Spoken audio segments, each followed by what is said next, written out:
welcome to the Self-Made Book Channel podcast series.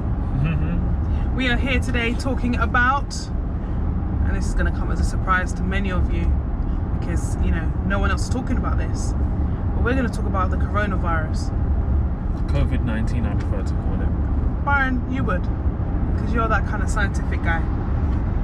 Anywho, we're going to talk about it from a business perspective. We're going to talk about how it has affected our businesses. But also we want to inspire and encourage you to think outside the box in ways that you can change your business in order to survive. And you know what? You know what survivors do? They adapt, right? So we want to encourage you to adapt and to really think about how you can make your business, or if you're employed, how are you going to add some value in this time so that you come out of this probably not unscathed, but you survive, right? So Byron, would you like to elaborate a little bit on how it's affected your business first? Yeah, sure. So if we talk about it just from let's just start from the chauffeuring business. Yeah.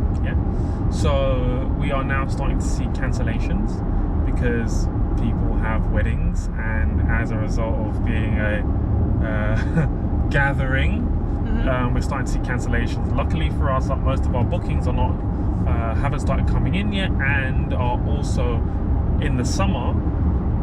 We are not seeing a dramatic cancellation kind of blanket approach, but we're starting to see it happening now. And this is one of those things where there is absolutely nothing you can do, right? However, I must give some credit to my team because they're starting to think outside the box and starting to be a bit creative, which I really like to see, and look at perhaps different types of clients now that might require our services. And they sent me a long email yesterday, which I haven't got around to, about different ways and strategies that we could potentially look at. I think the bottom line is we will be impacted by this majorly. We will survive it, and we will move on. But it's one of those industries that there's not that much you can do apart from adapt and change your audience and try and change your service. So in respect, that business is going to be impacted. I in my mind I was like, maybe we're going to start becoming more of a luxury service for more VIPs who don't really want to commute around London in an Uber that's got 100 people in it, and so on and so forth. So there's loads of different things that's come up, and things that we've been thinking about doing for ages, giving us a kick up the bum, right? And then secondly, if we talk about it just from the perspective of me managing kind of bookings for you as a speaker,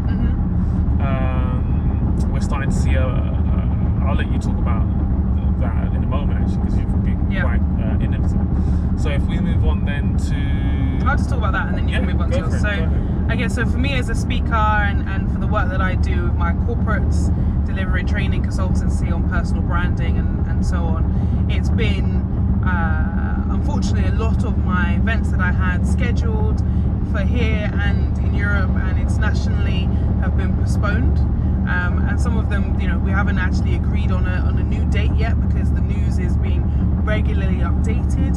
So in some of them have been postponed, and some of them I've managed to convert into being online training courses or online delivery, and that hasn't been easy. So in the most part, when I deliver sessions, it's in person, it's interactive. I like to get in there, I like to get in their face, I like to get them doing stuff, which is a little bit harder to do online. And I've delivered online content before, but when it's been managed by the organization, I'm delivering online for their other offices and other territories. So I had to adapt by calling my client, who said they postponed it, then decided they had to cancel it. I called them and I said, look, I know, because I deliver this session every year for the last, 6 or 7 years, I know that they want to support this particular audience and of delegates that they have, and they wouldn't want to just stop supporting them. So how can we change it? So I offered them an opportunity to do it online. So I'm now having to manage this online course content myself, which means changing the content, working on new software that I've not had to use in this way before, but it's about being able to adapt, right? And so the client's happy, they made allowances for any technological mishap. But I've checked it all out, I've tried the technology out, and it's all going to be fine. But that's what you have to do. You have to keep going, and you have to kind of think, how else can I support my clients? And I've reached out to many of my clients saying, can I help you in any other way? Do you need me to coach some of your staff? Because when tough times happen, the last thing you want to do is just cut all training and or events and just leave your staff working at home isolated. You want to make sure they feel supported. So that's kind of my view of trying to support my clients more. But also in having team meetings. I had a team meeting the other day for about 2 hours. It was a group meeting, all of us on video call, and these are things you have to do just to make sure that you're managing your clients and managing opportunities for, maybe it's in a few months' time. So that's kind of my journey on it. Byron, you're going to talk about? Yeah, so moving on then, let's talk about the events business. Face, Byron. So let's talk about the events business, because whilst it doesn't we don't say that we have an events business, I guess you can say we have an events business. Yeah. And that involves networking events, that involves masterminds, business mastermind sessions. So we hold these bi-monthly. So as a result of COVID-19, we have had to cancel and postpone some of our networking events. We didn't want to encourage, it's a decision we made and said, look, we don't really want to encourage that at this stage, because the networking is directly handshaking and quite close. Yeah. So we made that decision very early, and we said, look, we're going to reschedule. We've spoken to the venues and we've rescheduled dates, and there's not too much disruption there. We've cancelled one, which was the Croydon event. We don't have any plans at this stage to reschedule, but we'll keep the Central London ones going. So that's having an impact on us. Not a major impact, but it is what it is. I guess the mastermind now, from the other perspective, is we've been talking about this for ages in terms of going online, and then we're now in the process of thinking about putting it online with the view of doing it early 2021. Yeah, so it's like, okay, we started recording a bit of content. We had the camera guys in. We've been doing little bits and pieces, and this for me has given me a kick to say, hey, get on with it, get it online, and it's an online training program. So what you will find now for the first part is the business mastermind sessions, which, as you guys know, takes place the first Saturday of every month, will be online. A webinar where you can dial in from the comfort of your home and still get that content and information.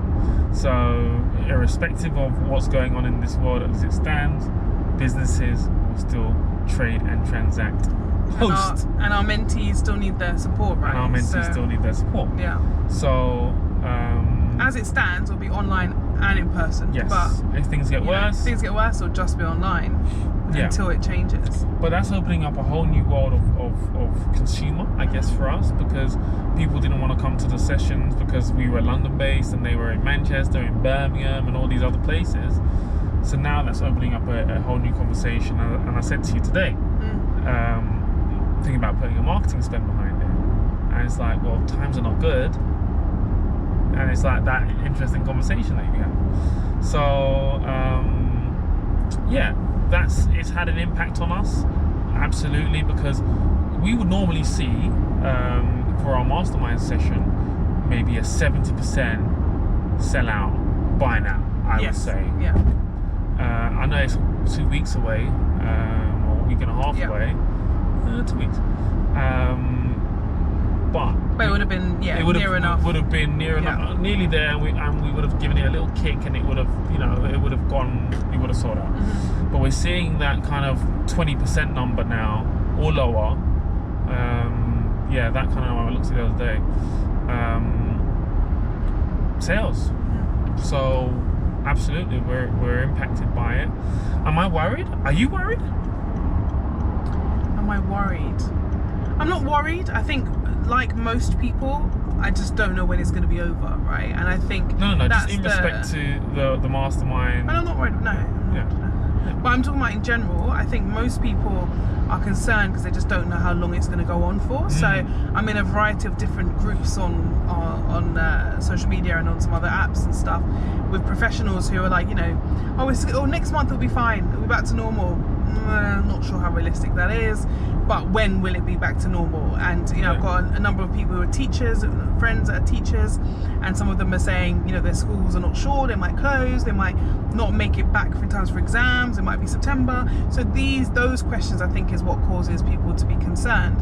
And I guess the reason why we wanted to record this video is to share with you the fact that every business person is gonna have to go through this, and it's gonna have some it's gonna be rocky for some people, but it's about you trying to adapt, to innovate, be entrepreneurial about it, but also reach out to your clients and see how you can support them, speak to your staff, and help and encourage them to think of new and innovative ways to support the business. And I think we're lucky that all of our staff have come forward with ideas, and I think that's really important. I don't know what he was pointing at. Because maybe he knows us, because maybe he knows that we're going to take that left turning, and he's like, no, you can't do that no more. Sorry guys, random guy pointing in the trying to tell us a direction to go in. But anyway, So be ready to adapt and evolve and think outside the box. You know, how else can you reach your consumer? What else can you use your services for, etc., etc. And some businesses there are just none. But it's interesting. I had a conversation with. See, now this is really interesting. Now, technically, he's come on board as a mentee because he has one-to-ones with me. But he makes several £1 million, and I don't refer to him as my mentee. Okay. Whereas some I do. Okay. What do you refer to him as? Your client? Yeah. Okay, fine. So I would say I just had a call with my client. Okay, go on then. Yeah. What's your point? So anyway, back to him. So, but that is interesting. Let me know why that is, guys. Why do I not refer to him as my mentee and I refer to him as my client? Anyway, we had a conversation, and he's talking about, you know, we were talking about how do we strategize to ensure that there is minimal disruption. And one of the things we were talking about is just the very basic things, like allowing everybody to work at home, but that had some cost implications, right? And the cost implications were the very basic things: laptop, phone. However, you couldn't. The option wasn't there to get a £300 laptop. The specification required due to the service it was, he needed to spend about £1,000. Okay. And he had a team of 6 in the office that needed that, right? Yeah. So I was like, no. I was like to him, well, I think you need to plan and prepare for